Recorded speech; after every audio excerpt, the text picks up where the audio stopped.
Flora school road.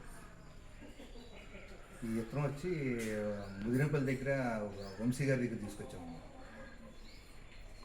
ఇది 5 అడుగులున్నర 6 అడుగుల వరకు వచ్చింది. 10 కాయలు దాకా కాసింది.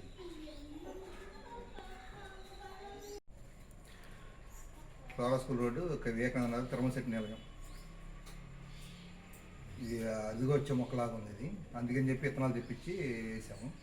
6 అడుగుల దాకా వచ్చి 10 కాయలు దాకా కాసిన. ఇప్పుడు మీరు ఎవరికైనా అమ్ముతున్నారా లేకపోతే? లేదండి, ఎవరి గాలితో ఫ్రీగా ఇచ్చేయడమే కానీ అమ్ముతూ ఏం లేదు. అమ్మే పర్పస్ ఇంకా ఎవరి గాలి తగ్గించి